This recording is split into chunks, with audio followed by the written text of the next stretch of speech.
Good morning everyone, Deloitte বন্ধুরা, তোমাদের অনেক অনেক শুভেচ্ছা ভালো জানিয়ে ব্লগ স্টার্ট করে দিয়েছি রান্নাবান্না দিয়ে। আজকে দেখেই নিয়েছো, আজকে আবার একটু অন্যরকম। কালকে পুজো ঘর দেখিয়েছি, আজকে রান্নাবান্না দেখালাম। আর এই দেখো সব কিছু গোছানো রয়েছে। ঠান্ডা তো, ফ্রিজে কিচ্ছু ঢোকাই না, সব এখানে রেখে দিই, গরম থাকে। আর এইখানে যাচ্ছি আমার মাইমা, রাঙা মাইমাকে একটু ভেটকি মাছের কাটা তরকারি করেছি, ওই ভেটকি মাছের তরকারি দিতে। আর আমিও খাবার নিয়ে একেবারে বেরিয়ে যাব, মাইমাকে দিয়ে পার্লার চলে যাব। তো চলো সকলে সাথে থাকো, সারাদিন দেখতে থাকো কি করছি না করছি, তোমাদের সঙ্গে সবটাই শেয়ার করব। আর মুখটা খুব তেতো লাগছে জানো তো, কি জানি, কালকে একটা ওষুধ খেয়েছিলাম, ওষুধটা খাবার জন্য হয়েছে কিনা জানি না। ভাগ্যিস ওষুধের কথা বললাম, তাই ওষুধ একটু নিয়ে নিই, দুপুরে খাবার পর যে ওষুধগুলো আছে সেটা নিয়ে নিই। চলো পরে আসছি। আমরা যখন গেলাম তখন জগন্নাথ দেবের মন্দির তো হচ্ছে না। কি বলো, কথা বলছো কেন? ভিডিও করছি বাজে কেন? এই আমার এটা ঠিক করে দেবো। এইটা দেখ তো, ইউটিউবটা আসছে না, কোনটা টিপলে ইউটিউবে চলে আসে। দেখ তো বন্ধুরা, মাইমার বাড়ি থেকে ঘুরে এসে চলে এসেছি পার্লারে। আর পার্লারে এসে রিঙ্কা, যে মেয়েটি বসে আছে, তার আইব্রো করবে আর আমি তার কাটিং করে দেবো। তো যাই হোক, মেয়েটির যাকে দেখছো, এর অনেক জীবনের কত মানুষের কত কষ্ট থাকে। তাই আমরা ভাবি, আমরা যে যার কষ্ট নিয়ে ব্যস্ত থাকি, কিন্তু প্রত্যেকের কষ্ট মনে হয় যে আমার কষ্ট হচ্ছে তো ওর কষ্টটা একটু বেশি বেশি। কিন্তু দেখো, এই যে বসে আছে, সে একদিন, আগের দিন আইব্রো করতে এসে কী কান্না আমার সামনে কেঁদেছে, বিশ্বাস করবে না। কেঁদেছে এই কারণে যে ও, যে স্বামী তার সঙ্গে ঘর করতে পারেনি, তা একটা ছেলে আছে, পরের বিবাহিত জীবনটা থেকে বেরিয়ে এসে যখন আরেকটি ছেলেকে ভালোবাসলো, ছেলেটি মারা গেছে। এই 3 মাস হয়েছে, 3 না 4 মাস হয়েছে ছেলেটি মারা গেছে। গত 2 মাস 1.5 মাস আগে ও এসে কাঁদছিল, বলছিল যে আমার ভালোবাসার মানুষটা চলে গেল। সত্যি এত প্যাথেটিক জীবনটা, দেখো কত কষ্টে।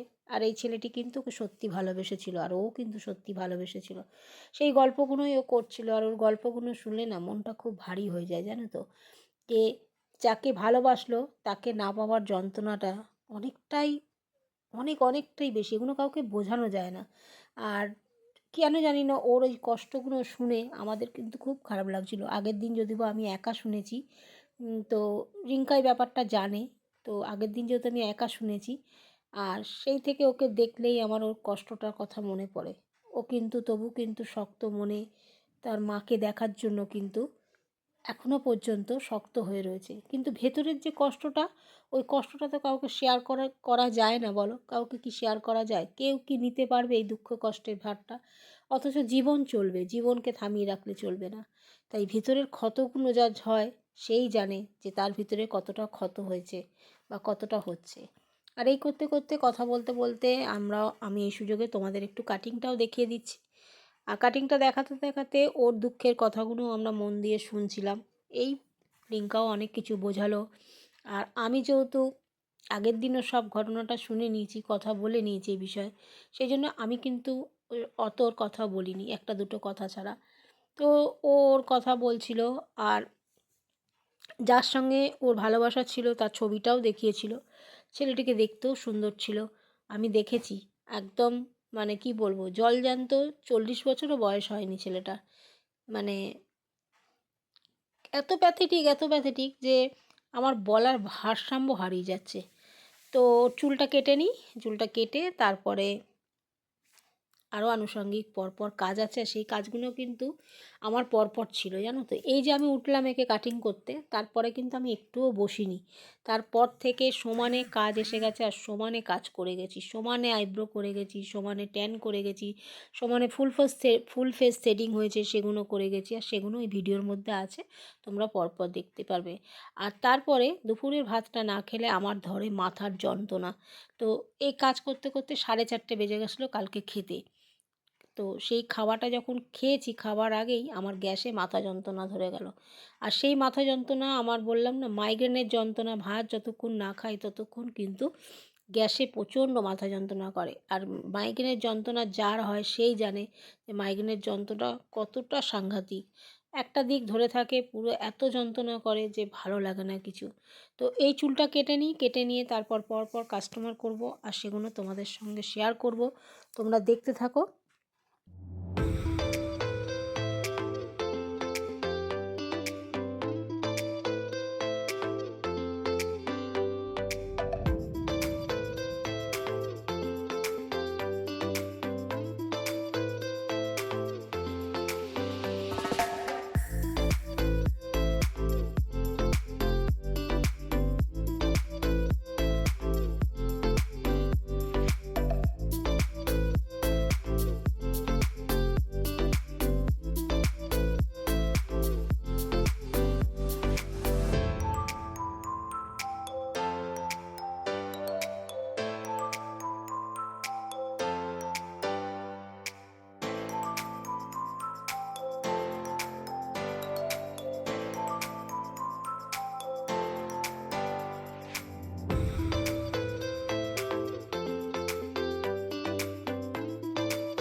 ওই যে তারপর চলে এলো মুখের ওয়্যাক্স, আর সেই ওয়্যাক্সটা করব এখন, মানে করব এখন না, করছি।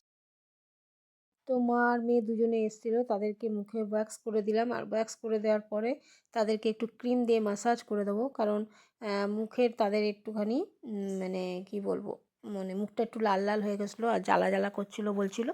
তো সেই জন্য মুখটা ভালো করে মুছে একটু ক্রিম দিয়ে ম্যাসাজ করে দেবো। আর তোমরা তো দেখতেই পাচ্ছ যে ওই যে বললাম, হ্যাঁ মাঝখানে একটা জিনিস এনেছিল রিঙ্কা, উপমা খেয়েছিলাম, সুজির একটুখানি উপমা খেয়েছিলাম। আর উপমাটা খেয়েছিলাম বলেই হয়তো এতটা টাইম থেকে যেতে পারলাম, কারণ সকাল থেকে আমি সেরকম কিছুই খেয়ে আসি না, মানে কোনো দিন খাই কোনো দিন খাই না, সময় পাইনি তাই খাইনি। এই দেখো ক্রিম দিয়ে মুখটা ম্যাসাজ করে দিলাম।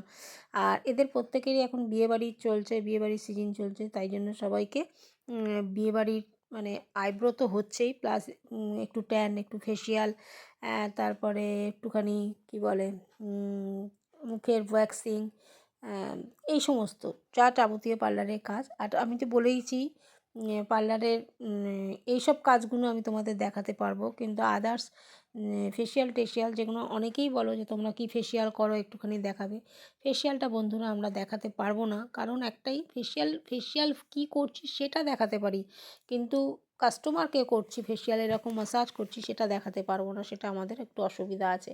আমাদের কোনো অনেক পার্লার বলাটাও ভুল, সব পার্লারেই এটা দেখানো উচিত না আমি মনে করি, কারণ লেডিসরা অ্যাপ্রন পরে বসে থাকে, তো সেই অ্যাপ্রন অবস্থায় সোশ্যাল মিডিয়াটা ছাড়াটা উচিত বলে আমি মনে করছি না। তো সেই কারণে আমি দেখাই না। আর এই দেখো এদের হয়ে গেছে, এরা এখন যাবে, তো আমি একটুখানি কোমরটা হেলে দাঁড়িয়ে গেলাম। আর এখানে খুচরো নিয়ে খুব হয়ে যাচ্ছে মুশকিল, 500 টাকা খুচরো তো কোথা থেকে দেবো। তারপরে ওদেরকে বললাম যে তোমরা যেটা করেছো তোমরা সেটাই দাও, তোমাদের 150 300 হয়েছে, তুমি 300 টাকা খুচরোই দাও। তো যাই হোক ভদ্রমহিলা খুচরোই দিল, আমি ওখান থেকে 200 টাকা ওদেরকে দিয়ে দিলাম। এই কাজকর্ম হয়ে গেল। আর এখন যাব, এই যে আবার বললাম এখন যাব না, এখন পরপর আবার সব কাস্টমার আসবে, তাদেরকে করব, করে তারপরে একটা ফেসিয়াল ঢুকবে, ট্যান ঢুকবে, এইসব করে তারপরে আমি এ করবো। এই যা তো আজকে বিশেষ কিছু দেখাতে পারিনি, আজকে পার্লারের এই সমস্ত কাজই তোমাদের দেখিয়েছি। অনেক বন্ধুরা আছো যারা এইসব কাজ দেখতে ভালোবাসো, আর আমি একদমই ভালোবাসি না প্রত্যেক দিন একঘেয়েমি কাজ দেখাতে, কিন্তু কিছু করার নেই। আমি যা করি সারাদিনে সেগুলোই দেখাই। কিন্তু এই যে তোমরা আমার ভিডিওতে দেখতে পাবে অনেক অনেককে দেখি প্রতিদিন ঘর মোছা দেখাচ্ছে, প্রতিদিন রান্না করা দেখাচ্ছে। হ্যাঁ, রান্না করাটা আমি ম্যাক্সিমাম দিন দেখালেও এই ঘর মুছছি, পুজো করছি, এগুলো কিন্তু আমি ঘুরিয়ে ফিরিয়ে দেখাই, প্রত্যেক দিন দেখাই না। তোমরা আমার ভিডিও যারা দেখো তারা লক্ষ্য করলেই বুঝতে পারবে যে আমি এই কাজগুলো করি। আর এই যে আবার একটুখানি বসবো, বসতে একটু জল খাবো, কালকে যেন খুব জল তেষ্টা পাচ্ছিল, একটু জল খাবো এই চিন্তা ভাবনা করছি। তো জল আনিনি, ব্যাগ খুলে দেখলাম যে জল আনিনি। তো রিঙ্কা বললো ঠিক আছে তাহলে আমি একটুখানি জল নিয়ে আসি, তোমার এটা 2-3 দিনের জল, তোমাকে আর খেতে হবে না। তো আমিও ভাবলাম ঠিক আছে, যাও যখন যাচ্ছে জল আনতে। তো বন্ধুরা সকাল থেকে অনেক কাজকর্ম করলাম আমরা, আর 4:30টার সময় আমরা ক্লান্ত, সত্যিই ক্লান্ত হয়ে গেছি। 4:30টার সময় ভাত খেয়েছি। আর এখন আমাদের ব্যান্ডের একজনের, তোমরা সবাই জানো, সুখেনের একটু অ্যাক্সিডেন্ট হয়েছে, অনেক দিনই হয়েছে।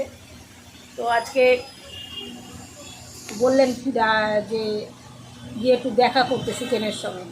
তা আমি আর অজয় একটু যাচ্ছি সুখেনের সঙ্গে দেখা করতে। সুখেনের অ্যাক্সিডেন্ট হয়েছে, তাই সুখেনকে একটু দেখে তারপর বাড়ি ঢুকবো, বাড়ি ঢুকে তারপর আবার কাজ করবো। বেশিক্ষণ বসবো না, 8 ঘন্টার মধ্যেই আবার আমরা চলে আসবো। তো চলো পরে আসছি। আর সুখেনের বাড়ি গিয়ে বন্ধুরা সুখেনকে দেখে এসে পার্লার থেকে ছুটি হওয়ার পর পার্লার থেকে বেরোলাম 7:45। 7:45, 8:10 বাকি পার্লার থেকে বেরোলাম। বেরিয়ে সুখেনকে দেখতে গেছিলাম, সুখেনকে দেখে এলাম। দেখে বাড়িতে এলাম যখন, তখন 10:05 বাকি। তারপরে এসে সন্ধে দিলাম, নিচে ওপরে সন্ধে দিলাম, দেওয়ার পর খেলাম, খেয়ে তোমাদের সামনে এলাম। এখন যেটা করব সেটা হচ্ছে একটা গান গাইবো, গান গেয়ে ফেসবুকে ছাড়বো। যারা ফেসবুক ফ্রেন্ড আছো তারা তো আমার গান শুনতেই পাও। আর ইউটিউবে গান ছাড়তে পারি না, কপিরাইট চলে আসে, সে নিজে গাইলেও কপিরাইট চলে আসছে। তো সেই কারণে ইউটিউবে গান ছাড়তে পারবো না। তো চলো ভিডিওটা আর বড় করছি না, সবাইকে টাটা, গুড নাইট, সকলে সুস্থ থাকো, ভালো থাকো, ভগবানের কাছে এই কামনা করি। আর আমিও যাতে ভালো থাকি, তো তোমরা এই কামনা করো। সবাইকে টাটা, গুড নাইট। ফিরে আসছি আগামী দিন অন্য ভিডিও নিয়ে।